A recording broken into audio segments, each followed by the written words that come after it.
everyone. Welcome back to the Deeper Podcast. I'm Austin Slater. That's Dan Kinnis. I'm wearing shorts because it's like 70 degrees outside. It is lovely. I hope that whenever you're watching this, it is still lovely. Dan, how are you doing this last week leading up to Easter? Good. I have enjoyed these last couple of days. It's been nice to have some comfortable temperatures. Yeah, it's probably not gonna quite last yet, but we're getting. Listen, the closer the closer we are to danger, the farther we are from harm, as some might say. So I'm loving it. It's great. We are in the last week leading up till Easter, which is wild how early Easter has come this year. But that means we're also almost to the end of this series, it would appear. So I guess let's dive in first. What did we talk about this last week?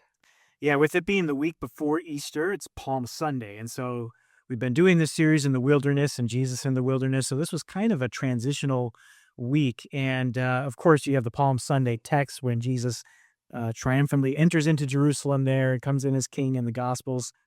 And I was struck by how the text we've been in Matthew 4, when Jesus comes out of the wilderness and begins his ministry, his preaching there, how it's very similar to when he's coming into Jerusalem at the end. What he says verbally at the outset is the same as what he does visually, physically, at the end and coming into Jerusalem. And that's proclaiming the kingdom of heaven's come near. And of course, now's the time to respond. And so just striking to see that. So we kind of made that connection with the consistency of Jesus' message and how, yeah, this relates to what he does physically on Palm Sunday. But then also just saw the kind of surprising way in which Jesus' ministry begins, in which this kingdom is coming to us.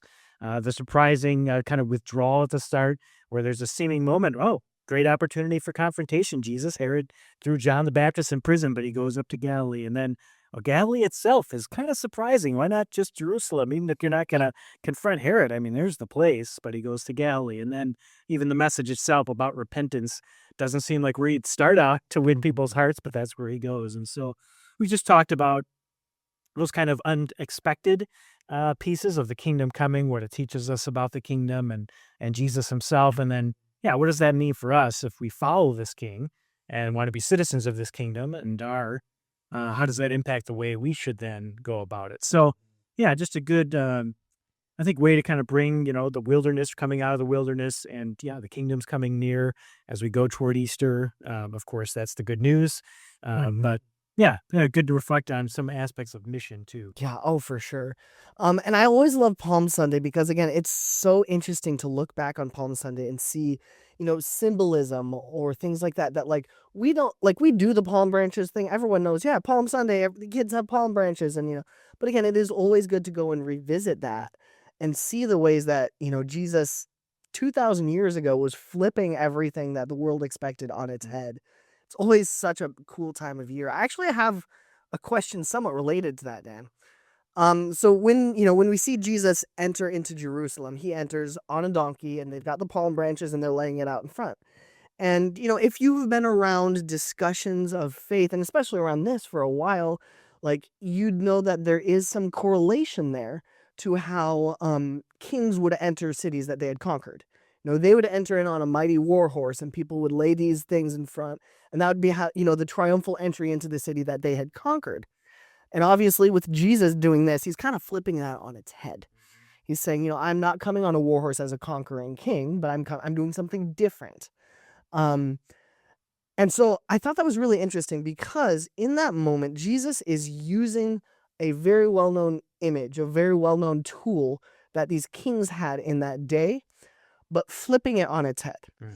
And we talked a little bit during the service about how, we're supposed to be doing things, again, Jesus, and this is what we've been talking about the last several weeks, is like, we're doing this God's way, not the way of the world. And here we see Jesus taking something that is the way of the world and kind of flipping it and changing it. So I kind of, obviously, this is stretching an analogy. You can only go so far, but I'm wondering how in our modern context we might be able to kind of understand one of those. And so I wanted to throw at you the concept of social media.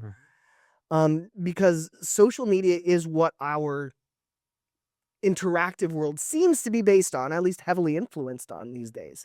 This is a tool that, like, for better, worse, good, bad, and ugly, it is one of the greatest equalizers in that anyone can, use this tool. You get enough followers, you get enough reach, you get enough influence. You can you can use this tool really well, really powerfully.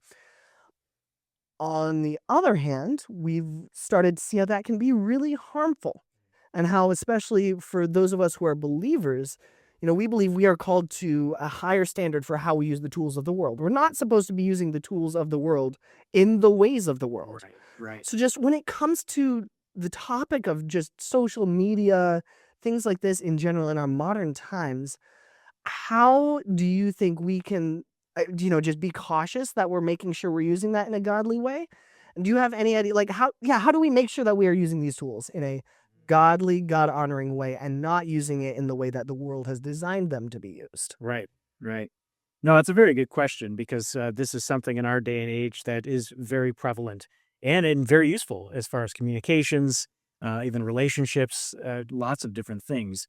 And really, of course, you see, whether it was in Jesus' day, as you just mentioned, example, going back to the Old Testament, there's always been this kind of recapturing. That's a very reformed way of looking at it, I guess, but this kind of recapturing of the things of the world. So even look at some of the festivals that God ordained for his people, when they have these like new moon feasts and celebrations, a lot of that was taking things that were in other cultures and saying, well, we're going to now point this back where it belongs in God's direction and for his glory. And so certainly as Christians, there's things that probably are overall largely unhealthy for us to be interacting Yeah, with. I'm not sure necessarily how we could like retake the cocaine scene. Right, right. Yeah. Well, I mean, sometimes it's used in medicine, perhaps, something like that, but general, right? Yeah. But I mean, overall, there's lots of, like you said, tools in this world. How do we use them for God's glory? And we had, I guess, a line in the sermon, right? It was on the slides. Jesus, not entering into that combat with Herod right there and then, but going up to Galilee as being where he wasn't attention seeking. That wasn't the heart of his ministry and mission. It was his heart for the lost. He was seeking to save the lost. And so we needed to go where they were, where the darkness was, where the wilderness was. And so I think for us too, as we're going to interact with social media, to use this example, we need to make sure the heart of why we're doing so Mm. is correct, right? Or lining up with Jesus' heart and ministry. Because yes, some of these things are going to go in tandem, right? We talk about it jokingly, with this podcast. Obviously, we're not looking to have a massive reach, but if nobody was watching it at all, well, Probably wouldn't be doing what's it. it doing, right? I have time, I energy, resources that go toward this. So, yeah, I understand that too. If you're trying to reach people via any platform, you need to have some connection Mm. and maybe some finances that come with it to be able to have that reach and produce the things that need to be produced. So I understand those connections are there, but what's the point of it, right? It's so easy, I think, to kind of get lost, especially if we gain more and more attention in that being the heart of it. More attention, more resources, more finances that come with it, rather than why are we doing this in the first place? And I think you can even see in scripture sometimes where good things, of course, can go the other way, right? I think of the story where Yeah. in Numbers where God saved the people, had a plague, the snakes were biting them, and put up this pole with a snake on it. Well, later on, this great reminder of God's healing becomes an idol. Or Gideon, they had his ephod, this became an idol. And, so we can twist things around, platforms that can be very useful and have allowed us to bless people with the good news of Jesus Christ. We can then lose that heart and have it be pointed at us or at some other idol too. So I think just that, checking why are we doing this, and Yeah. even every step of the way, because we can go in with very good intentions, the right heart, but we got to make sure that maintains, which is harder to do. I think the more attention we receive, that Mhm. just stokes our egos, and that underlying wanting to elevate ourselves or what we're involved with. And so we always need to be cautious of that. And then that can go to a lot of other things too. But social media, I think, is one thing that plays into that. Oh, look at, I can see right there the engagement. Of the, And look, 85 people liked what I had to say, and half of them even loved it. oh yeah. Yeah, and it's on everything, right? I mean, I'll go on some message boards for some of the teams I follow and stuff, and you make a little post like whatever, and you can see right there, oh, 25 people like that, and it's a silly, comment like, "Hey, great win" or something, but oh yeah, I really like that, and so that's just the world we live in. That just kind of attention seeking, but also feeding our attention deficit, as it were, right? Like, oh, we love to be loved. And so we need to be aware of that. And I think it connects with then not just the way we go about our mission and the heart of that, but being reminded of the one who gives us what we need, and that being Jesus Christ. Part of our wilderness or darkness is this identity issue we have, where we're just starved and looking for love, really, and this desire to be, I think, useful as well, and see like, what am I here for?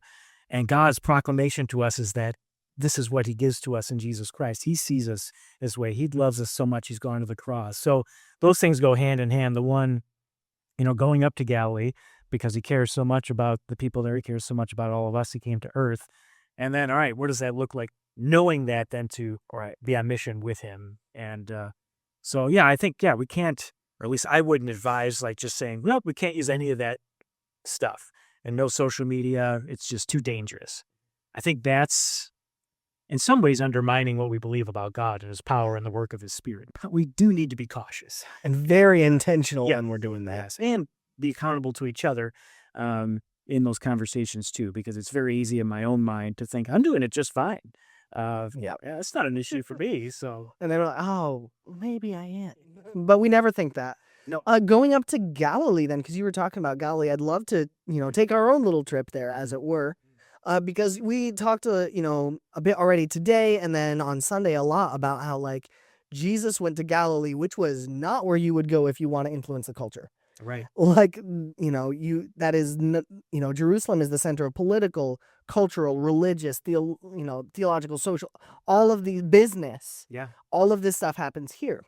And we still see this now. We look at places like, New York, LA, Washington, DC, and you're like, if I want to make a difference in the world, I need to go there. I need to, people need to be based there. And, from a numbers perspective, there's one thing to talk about that. But when it comes to how we're handling our faith and how we look at people, we really need to make sure that we don't let that happen to us. Little slight sidebar, but my wife and I talk all the time about how much we love living in the middle of nowhere. yeah, Metaphorically, in that, West Michigan is not important on the grand scale of the nation necessarily. Like, it's very important to us, to those of us who live here, but by and large, like, we're not having a lot of massive news stuff type, international news stuff happen here. We're not having big international conferences in, Byron Center and right, like, this is just a normal place for normal people. Kind of like what Galilee was in a lot of ways, which is beautiful, and we love that.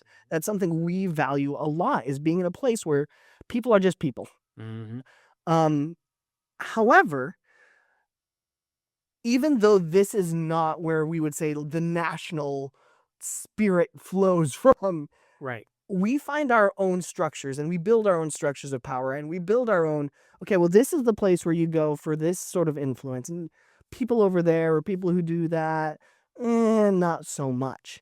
So regardless of wherever we are going to construct these centers of power. We're going to construct these places where this is where you should go, this is where it is cool to be, and that's where it's not. And clearly, if our attitude is to be the same as that of Christ Jesus, we're to go to Galilee first. mm, So how do we make sure that even in our corner of the world that we like to think of, that we pride ourselves in thinking of as quiet, not important on the massive scale of things, how do we make sure that we don't keep self-sorting? yeah, yeah. Well, because you're naming the reality. Even if we know, like, yeah, we're not in a huge, highly populated area. Nevertheless, we mostly always think, yeah, we still do it the best. And even, Oh, as someone who's even just Michigan in general, yeah, like, the joke is we're gonna make fun of people in Ohio because they're in Ohio. sure. And as much as I get the sports thing and I love the tongue-in-cheek rivalry, like, that is something that we kind of have normalized, is looking down on someone for where they come from. Yeah. Oh, sure. I mean, again, you can do the little kind of radiating circles going out, right? You can say, here, West Michigan, we look at the rest of the state like, oh, man, if they got on board with us, they'd be better off. You can go to the state. Like you said, you can take the region of the Midwest. Often we look at things, oh, man, the Midwest, way better than East Coast, West Coast, South. And then you go to the country and we look around the world and say, ah, man, the U.S., we had it figured out. So it doesn't matter how big the circle is or little. Or We tend to naturally kind of hold up our way of doing things and our circles we run in, and hold down or look sideways at other circles. And again, to Austin's point, when it comes to especially this missional aspect and having conversations and going where we're called to go, that can be a big issue. One of the things we brought up is that you kind of like, well, one, you can have like no hope that, Oh, well, yeah. they're never going to, those people in DC, oh my. I mean, they get, Their hope. why even go there? Well, look what's going on there. You look at those cities. Or if, yeah, you're more rural, looking at a city like, well, there's no, I mean, it's terrible, or vice versa. Yeah. Um, so yeah, you could look, people in Jerusalem looked at Galilee and might have thought like, wow, look at this backwater kind of mixture. Mhm. But people from Galilee would have looked at Jerusalem and probably had similar thoughts, what are they doing down there? They're all corrupt. Maybe some of this sounds familiar. I mean, like we do these things. And so that enters into then the way I am willing or not willing maybe to really offer or seek out presenting the gospel to someone, Mhm. right? Because I might say, one, there's no hope. They're never going to receive her. Two, I really don't want them to. Mhm. I don't think we wouldn't say this. I don't think they're even deserving. Uh, that's kind of the communication that was going on about Galilee from Jerusalem. Like, oh yeah, they're kind of beyond hope. Those tax collector sinners, they kind of hear that, but just like, oh yeah, this pagan influence. So we start thinking, even in our own circles, like, yeah, why bother? We've labeled everybody the swine, Right. so to speak. And so we do need to be careful. And I think some of that learning that you were getting at, how do we manage that? One is to remind ourselves, Jesus came down from heaven. God himself entered into our flesh, to the ultimate incarnation, of course, and going to the foreign place, as it were, Ah. the difficult spot for Because us. like, given how vast and beautiful the universe is, Earth is, way backwater. Right, right. Yeah, for sure. Yeah, and yeah, just coming into our mess, we talked about that, our wilderness, our darkness. So that, of course, should keep us in line. But then also, if you really think about your own story, and certainly your story of faith, but even life in general, and often very significant things happen when someone entered into your life that probably, didn't need to, Mm. or took a step, because yeah, they were coming from a different place. It was a teacher who took some time with you as a student, even though they're a teacher, professor, whatever it might be, or a pastor, or just, someone who had maybe a different status or came from a different place than you. And it can go both ways, but I mean that those things make a huge difference for us. They often have a big part, so knowing that too, like just to get out, like this matters. And of course, we learn more as we do that. We don't just stay insulated in our own piece. We learn from each other and grow in that too. But from a missional aspect, again, what Jesus is saying, I've come to seek and save the lost. I mean, here's Galilee. And Matthew, of course, is delighting, showing like, yeah, we know they were the first conquered there by Assyria. And, it was kind of a mess. They came back and there was, a mix of people coming back and all this and that. But Jesus saying, this is where I need to go. This is the frontier. Yeah. And we need to go start Well, making and it spread. that's where he even originated. Right. Know? Well, yeah, it's his Like, hometown. can anything good come of Nazareth is, they're talking specifically about Nazareth in Galilee. Yeah. It's kind of like what we would sometimes say about Gary, Indiana. Sure. Yeah. Right. Yeah. Or any, you can name your place. I mean, and again, we all have 5 places we would name, or even families to get even more specific. Sometimes we label. So maybe it's that hope too, Mhm. rekindling that, because I said that's one of the reasons maybe we don't, is that Jesus sees hope for Galilee and Nazareth, and even for the nations, of course. And he's kind of reaching, he'll allow through the Spirit his disciples really to spread that good news to the nations. But he's already showing that way, like, hey, this is Galilee of the nations. It's a kind of an intermixture of all these different people, and he's going there because there's hope with the kingdom coming near. And so I think we need to have that hope as well. That yes, this person, I maybe don't quite understand. It's different. Maybe there's been rejection before, but there's hope in the name of Jesus. Yeah. If he's claimed a person like me, certainly there's hope for somebody else too. And but for the grace of God, there go I, right? Sure. Yeah, absolutely. Slight then tangent from Galilee then. Um, One of the quotes we had up on the wall was that bearing the light of Jesus might mean getting uncomfortable. And we talk about this a lot. We talked about this a lot on the podcast that like, it is really important to be uncomfortable and have uncomfortable conversations with people who are very different than you, right? And we always will throw out, the person begging on the side of the road and how, it is important to see the light of Jesus in them and see the image of God in them and and that's really good and important and something we have talked to death ad nauseum. I would like to take us a layer of abstraction a little deeper with that because oftentimes I wonder if we're going to insert a thought like this homeless person or this person from this that I'm never going to encounter once in a except for once in our life, and we think, okay, those are the people that God is putting in my life to have uncomfortable conversations with, because again, it's very uncomfortable. I don't know what I'm doing. I've never met this Right. person before. Right. And so that can be what we start looking for when we're looking like, I want to have these uncomfortable conversations. I want to take a step out of my comfort zone and have hard conversations about Jesus and about faith. And I wonder sometimes if we put that person there and it ends up kind of being a roadblock to the real uncomfortable conversations that we're supposed to be having. Conversations with people who we know very well, I've known for years, a coworker, a best friend, a family member who's, taking some weird detours with things.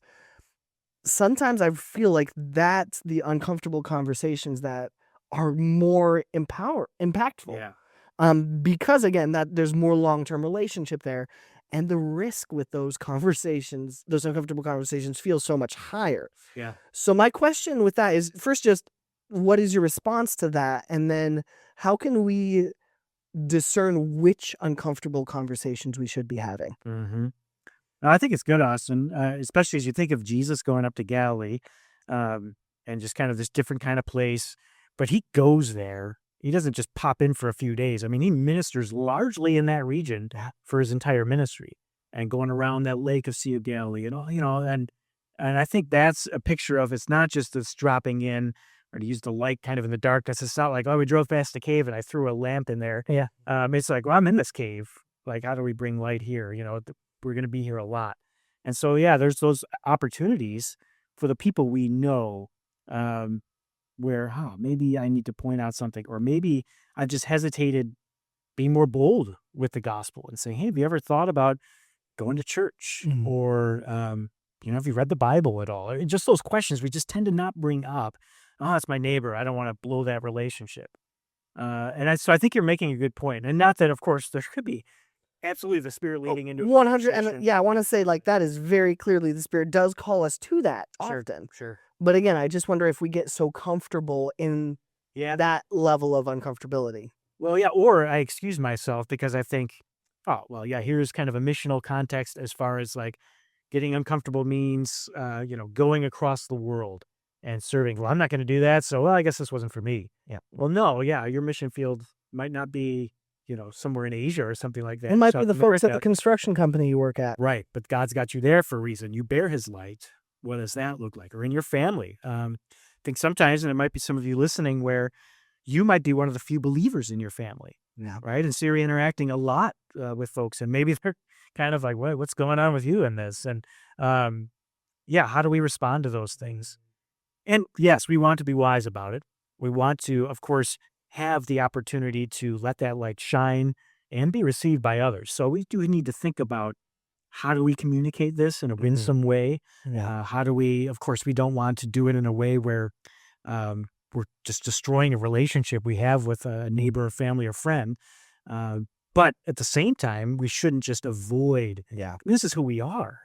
And people, I always say, they should know if they know us well, right? Our Mhm. neighbor, they should know we're Christians. Just Yeah. if we're conversing and we're talking about life, it should be clear just by the things I'm doing or not doing and the way we're living. But then there was that next step of Mm. talking more about it. And maybe, again, coming from that heart that we talked about with the first question, not again seeking attention, which in this case, I think would be not wanting to tell you how I'm right and you're wrong, Yeah. because we love doing that. We're Not so good. good at it.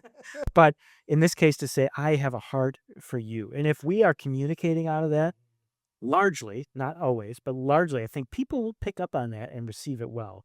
And if you've already had a relationship with this person, I hope they know that. Yeah. You care about them as a family member, a friend, or coworker, and um, sometimes they'll lead and ask a question, but sometimes we got to bring it up. And, it might just be sometimes that invitation to, or even maybe it's just asking, hey, this is something you ask about what I do. Do you have you ever gone to church before? Or have you ever done that? And maybe it just opens the door to some Mm. conversation.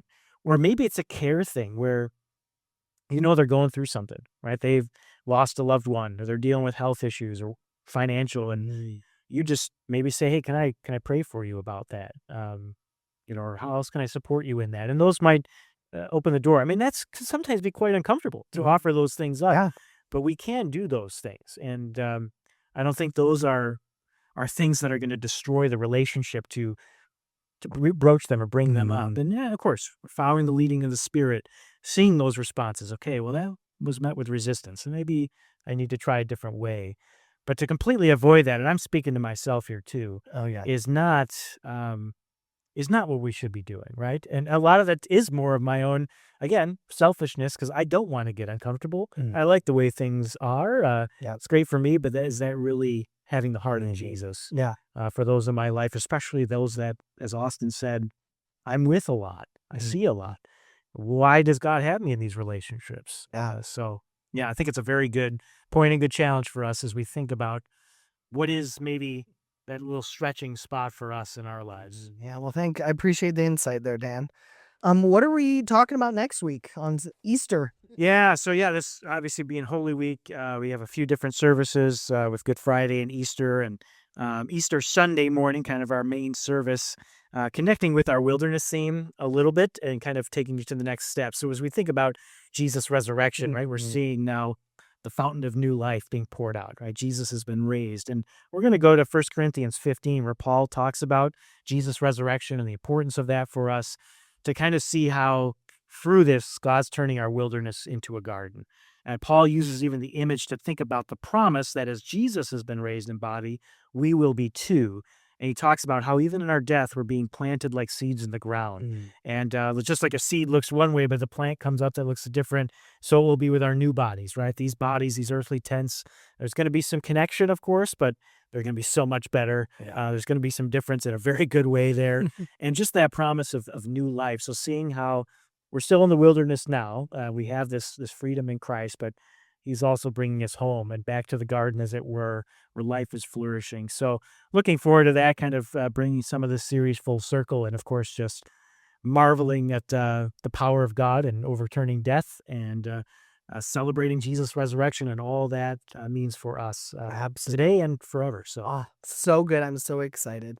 Thank you, Dan, again for your time today, for your insights. Thanks again to all of you. Again, we love doing this. We wouldn't be here if it weren't for you. So blessings on you all as you go into this Holy Week, and we'll see you next time.